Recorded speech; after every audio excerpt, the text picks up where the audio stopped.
Police এবং আমাদের সংবাদকর্মী যারা আমরা মিডিয়াতে যারা আমরা কাজ করি, যে আমরা একই মুদ্রার বিপরীতে আমরা যখন কাজ করি কোনো একটা বিষয় নিয়ে, সাম্প্রতিক যে সারা বাংলাদেশের নির্বাচনকে সামনে রেখে বাংলাদেশের সবচেয়ে গুরুত্বপূর্ণ ইভেন্ট, বাংলাদেশের যে পুলিশ সুপার বা পুলিশের বিভিন্ন পদমর্যাদার কর্মকর্তাদের যে প্রধানের যে নীতিমালা, সরকারের গৃহীত নীতিমালা, সেই 64 জেলা পুলিশ সুপার পরিবর্তনের একটি অংশ হিসেবে আমার এই পদায়ন আমি ফেনী জেলায় গত পরশুদিন যোগদান করেছি। তো আমি জেলা পুলিশ ফেনীর পক্ষ থেকে আমি আপনাদেরকে ধন্যবাদ কৃতজ্ঞতা জানিয়েছি, আপনারা এসেছেন। আমরা সকলেই জানি যে পুলিশ এবং আমাদের সংবাদকর্মী যারা আমরা মিডিয়াতে যারা আমরা কাজ করি, যে আমরা একই মুদ্রার বিপরীতে আমরা যখন কাজ করি কোনো একটা বিষয় নিয়ে, তো আপনাদের দেওয়া তথ্যগুলোকে আমরা যাচাই করি, আবার আমরা যে তথ্য আপনাদেরকে উপস্থাপন করি সেটি আপনারা দেশের মানুষের সামনে উপস্থাপন করেন।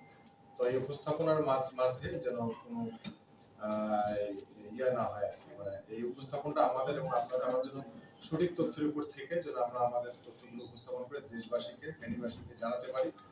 আর পুলিশের একজন সদস্য হিসাবে আমার দায়িত্ব হচ্ছে যে এই ফেনী জেলার 16 লক্ষাধিক মানুষের যানমালের নিরাপত্তা দেওয়ার জন্য আইনগত যে বিধিবিধানগুলো আছে সেই বিধিবিধানগুলো, যে আমার যে আন্ডার কমান্ড যারা আছেন, আমার বিভিন্ন থানা অফিসার ইনচার্জ বিন্দু অফিসার এসপি এবং জেলা অফিসার যারা আছে, সকলকে মিলে আমরা যেন এই ফেনীবাসীকে তাদের জীবন মানের যেন নিরাপত্তাটা যেন দেওয়ার জন্য যে আমাদের যে রাষ্ট্রীয় বা সরকারের যে দায়িত্বটা আমরা যেন যথাযথভাবে পালন করতে পারি, এই ব্যাপারে আমি আপনাদের সহযোগিতা চাই। এবং আমি এর আগে আমার যিনি পুলিশ সুপার স্যার ছিলেন হাবিব স্যার আমাকে বলেছেন আপনাদের বিষয়ে, যে ফেনীর সকলেই হাবিব স্যারকে সহযোগিতা করেছিলেন এবং তার প্রেক্ষিতে ফেনী পাস পরবর্তীতে যে একটা খুব ভয়াবহ একটা অবস্থা থেকে ধীরে ধীরে পুলিশ অত্যন্ত কার্যকর একটা অবস্থায় আসতে পেরেছে, এবং এই ক্ষেত্রে আপনাদের সকলের সহযোগিতা ছিল।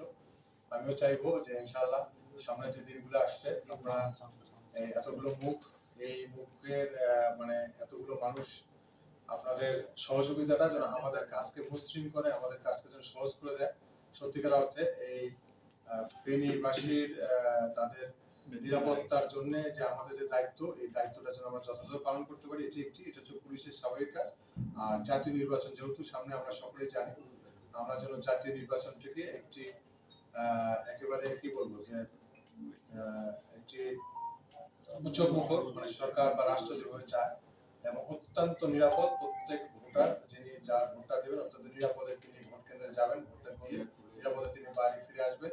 এই ভোটের এই অংশটুকু, নিরাপত্তা বিধানের অংশটুকু যেন আমরা জেলা পুলিশের পক্ষ থেকে সর্বোচ্চ অগ্রাধিকার দিয়ে যেন আমরা করতে পারি, এটি হচ্ছে আমার আজকে আপনাদের কাছে আমার নিজের উপস্থাপন।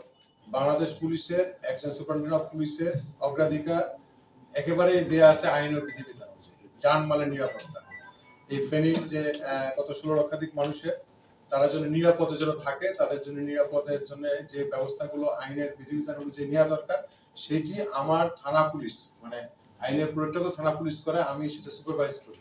অর্থাৎ আমার সুপারিনটেন্ডেন্ট অফ পুলিশ হিসেবে আমার নেতৃত্বে বা আমার কমান্ডে আমার যারা কাজ করছেন পুলিশ সদস্যরা, তারা তাদের দায়িত্বগুলো যথাযথ পালনের মাধ্যমে এই ফেনীবাসীকে নিরাপত্তা দেওয়া, এটা by default by bond police সুপারের একজন দায়িত্ব, মানে এটাকে আলাদা প্রায়োরিটাইজ করার কোনো সুযোগ নেই, এটা প্রথম। আর এই মুহূর্তে যেহেতু আপনারা জানেন যে সামনে সবচাইতে জাতীয় জীবনে আমাদের বাংলাদেশের সবচাইতে নির্বাচনটা জাতীয় নির্বাচন, এবং এই নির্বাচনটা অত্যন্ত মানে বিগত সময়ের নির্বাচনগুলোকে যেহেতু আমরা সবাই জানি যে কিভাবে নির্বাচনগুলোকে টেম্পার্ড করা হয়েছিল, এইটার বিপরীতে পুলিশকে যেন কোনোভাবে, মানে পুলিশ তার সক্ষমতাটা প্রমাণ করতে চায় যে নির্বাচনের সাথে নির্বাচনের নিরাপত্তার সাথে পুলিশের সম্পর্ক আছে, কিন্তু নির্বাচন প্রক্রিয়ার সাথে কোনো পুলিশের সম্পর্ক নেই। আমরা সেই কাজটা করতে চাই, এবং এটা নিশ্চয়ই যেহেতু সামনে নির্বাচন, এটা আমাদের প্রায়োরিটিতে আছে। আমি একটা বিষয় বলতে চাচ্ছি, সেটা হচ্ছে সদ্য বিদায়ী এসপি মহোদয় ফেনীর যে যানজট নিরসনে একটা। ধন্যবাদ। আপনি তিনটি বিষয়ে আলোকপাত করেছেন।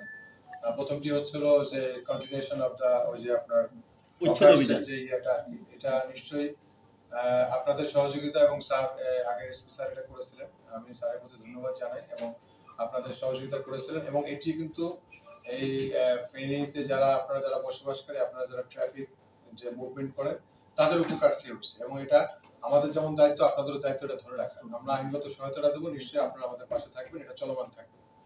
এরপরে অনিবন্ধনকৃত সিএনজি বা আপনার যে থ্রি হুইলারের কথা বলেছেন, এটা এই বিষয়টা নিশ্চয়ই অনিবন্ধনকৃত কোনো, যেমন অনিবন্ধনকৃত যে কোনো ফোন, যে কোনো ডিভাইস, যে কোনো গাড়ি, এটা আমাদের জন্য, আমাদের পুলিশিং এর জন্য খুব ডিস্টার্ব।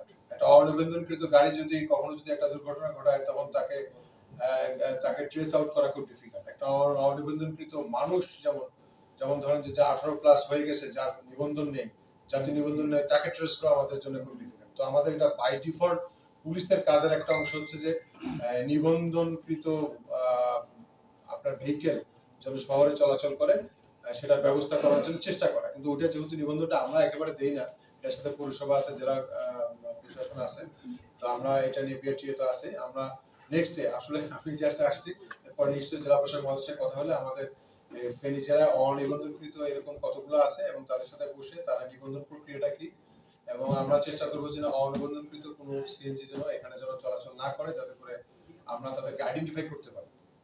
এটার চেষ্টা থাকবে। বাট এটা যেহেতু একেবারে সরাসরি প্রত্যক্ষ পুলিশ সুপার তার নিজের আপনার ইয়েতে না, এটা একটা আরটিসি মিটিং হয় এবং জেলা প্রশাসন থাকে এখানে, পৌরসভার বা আপনার যারা অন্যান্য নেতৃবৃন্দ থাকে, সবাই মিলে এটা আমরা চেষ্টা করবো আর কি এটাকে ইয়ে করা। আর দস্যুতার কথা যেটা বলেছেন, দস্যুতা আমি বলছি যে ক্রাইম হচ্ছে ফার্স্ট প্রায়োরিটি অফ পুলিশ, আমি এই কথাটা বারবার বলছি, আমি শুরুতেই বলেছি। তো এখন শীতের সময় অনেক সময় এই ক্রাইমগুলোর সাথে অনেক আঞ্চলিক কিছু প্রভাব থাকে। শীতের সময় কোনো অঞ্চলে কোনোটার প্রভাব বেড়ে যায়, তারপর হয়তো অনেক সময় বন্যার সময় বেড়ে যায়, বিভিন্ন রকম অপরাধের ইয়া থাকে। তো আমরা যেহেতু এখানে দেখলাম যে শীতের সময় এখানে এই যে আপনার চুরি বা ডাকাতি বা দস্যুতার ঘটনাগুলো বাড়ার কিছু প্রবণতা আছে, আমরা ইতিমধ্যে আমি গতকালকে আমার অফিসের সাথে কথা বলেছি, সবাইকে স্পেশাল অ্যাসাইন করছে এবং আমাদের কিছু টেকনোলজি এবং কিছু পলিসি বেস আছে আর কি পুরাতন মামলার বিষয়গুলো নিয়ে। তো আমি আশা করি, আমি চেষ্টা করবো আর কি যে যেন নতুন করে যেন দস্যুতার কোনো ঘটনা না ঘটে, এটা হচ্ছে ফার্স্ট প্রায়োরিটি। আর যদি যেগুলো ঘটছে এগুলোকে যদি ট্রিট করতে পারি আর কি। তো একটা জিনিস হচ্ছে যে আমরা কেউ ম্যাজিক ম্যান না, ফুদিলেই করে ফেলবো এমনটা না। তো আমাদেরকে জাস্ট একেবারেই তদন্তর একটা প্রক্রিয়া, একটা টেকনোলজি বেস, একটা হচ্ছে আপনার ম্যানুয়াল বেস, এগুলো করে তারপরে এগুলো উদ্ধার করতে হয়। আবার প্রোটেকশনটা ওইভাবে করতে হয় যে যাদেরকে এই লোকগুলো এইসবের সাথে সম্পৃক্ত হওয়ার সম্ভাবনা আছে তাদেরকে ভিজিলেন্সে রাখা, তাদেরকে গ্রেপ্তার করা ইন অ্যাডভান্স, এই কাজগুলো আমাদেরকে করতে হয় এবং এগুলো প্রক্রিয়াধীন আছে। নিশ্চয়ই ফেনী আপনাদের, আমার সহকর্মী যারা আছে তাদেরকে চেনেন এবং তারা ইতিপূর্বে আছে এখানে এবং তাদের প্রতি আপনাদের আস্থা আছে নিশ্চয়ই। আশা করি যে ইনশাআল্লাহ একেবারে জিরোতে চলে যেতে পারবো কি এমন কথা বলতে পারি না, কিন্তু চেষ্টা করবো যে মানুষ যেন স্বস্তি পায়, মানুষ যেন আস্থা যেন রাখে আমাদের প্রতি, এটার জন্য আমাদের চেষ্টা থাকবে ইনশাআল্লাহ।